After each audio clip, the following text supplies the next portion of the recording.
You can create flowcharts in Visual Paradigm Online OpenDocs, and the steps vary depending on whether you want a reusable diagram or one that stays on a single page. To create a reusable flowchart, click the plus icon next to a node and choose New Component Page. This adds a new diagram item under that node. When prompted for the diagram type, select Flowchart.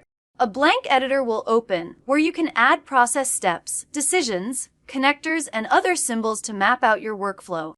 You can build the flowchart manually by placing shapes and linking them to show the sequence of actions. If you want a quick starting point, you can use Create with AI to generate an initial draft. Just remember that AI generation replaces anything already on the canvas.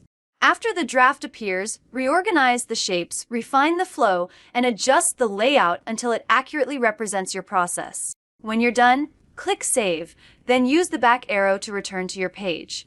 Your flowchart is now saved as a reusable asset that you can insert anywhere.